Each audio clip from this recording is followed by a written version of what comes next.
Est-ce qu'un auteur qui utilise l'intelligence artificielle est en train de tromper ses lecteurs? Devrais-je avoir peur, moi, qu'un jour l'IA remplace tous les auteurs et qu'il n'y ait plus personne pour me lire? Et si je vous disais qu'une technologie vieille de 2000 ans est encore plus utile que l'intelligence artificielle pour écrire vos histoires? Je suis Simon Lafrance, auteur entre autres de la série de science-fiction Prochain arrêt aux éditions Les Malins, et voici tout ce que vous avez à savoir sur la page synthèse.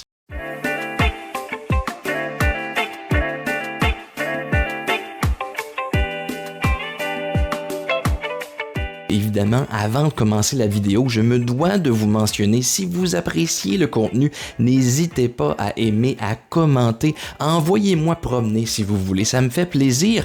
Abonnez-vous à la chaîne, ça fait toute la différence, vous savez comment ça marche. Et maintenant, pour en revenir au sujet du jour, qu'est-ce qu'une page synthèse? Pour faire une histoire courte, la page synthèse est un outil d'écriture que moi j'ai découvert à l'époque où j'écrivais non pas pour des livres, mais pour des émissions de télévision. Imaginez un peu que vous avez l'idée d'une série télé en 10 épisodes de 60 minutes. Le processus ne veut pas que vous écriviez ces épisodes en entier. Au contraire, on va vous demander souvent de produire seulement un épisode auquel on vous demandera d'attacher une page, pas deux, une page explicative qui synthétise l'ensemble du projet. Combien de fois quand un auteur apprenti m'engage pour du mentorat, je lui pose la question « De quoi parle ton livre? » et sa réponse dure 1 heure.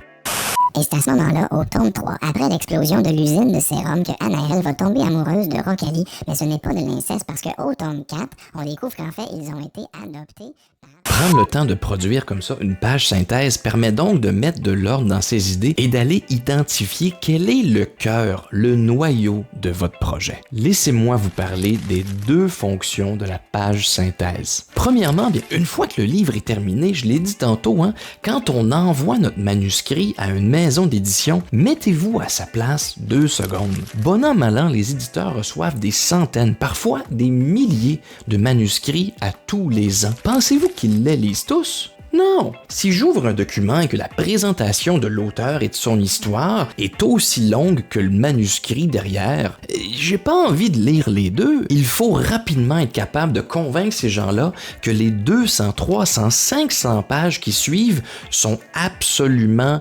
renversante. Voici de quoi parle mon roman, pourquoi les gens vont l'aimer, et le simple fait d'être capable de l'exprimer aussi clairement va vous faire ressortir comme quelqu'un, un auteur vraiment professionnel qui comprend ce qu'il fait. Mais la vraie utilité, en mon sens, d'une page synthèse et pourquoi c'est important de la produire avant l'écriture, c'est qu'en prenant le temps comme ça d'aller à l'essentiel de vos idées, cette page deviendra pour vous un vrai phare dans la nuit pour vous orienter au fil de votre écriture. C'est normal quand on écrit de ne pas vouloir tout planifier, de vouloir se laisser surprendre par nos idées. Mais c'est important tout de même de ne pas perdre le cap sur ce que vous voulez accomplir. Il y a une différence entre une œuvre de science-fiction, par exemple, dans laquelle, un couple de robots tombe en amour, et une histoire d'amour qui s'adonne, à se développer, à fleurir dans un univers de science-fiction. Vous n'écrirez pas ces 2 histoires de la même façon. Et si vous changez d'orientation en plein milieu de votre processus, eh bien, vous n'aurez pas le choix à un certain point de l'histoire de revenir en arrière pour tout réorganiser les fondations de votre récit. Mais donc, si ce n'est pas toutes les informations de notre histoire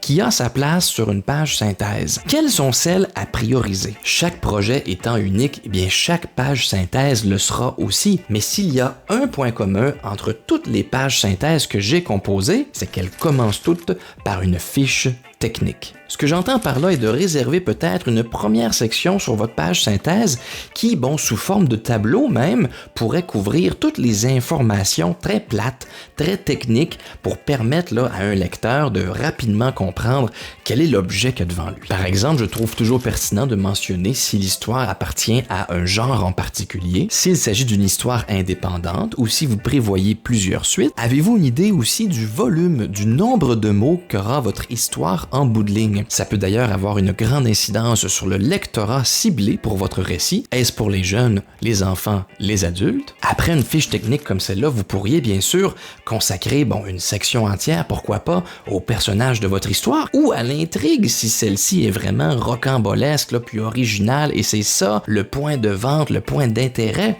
de votre histoire. Mais juste avant de vous pencher là-dessus, j'aimerais pour ma part vous proposer une deuxième section qui, très petite, est pour moi essentielle à toute bonne page synthèse. Et j'ai nommé le noyau de votre histoire. Êtes-vous capable de me résumer votre histoire, non pas en une page, mais en une phrase? La meilleure façon de le pratiquer est de vous tourner vers des résumés de livres que vous avez aimés, que vous connaissez, et de vous armer de ciseaux, d'une gomme à effacer pour aller le transformer, le simplifier jusqu'à ce qu'il n'en reste qu'une phrase. Dans un univers fantaisiste, un groupe d'humains, de nains, d'elfes et de hobbits joignent leurs forces pour détruire un anneau maléfique. Au-dessus de 1000 pages, résumé en une phrase.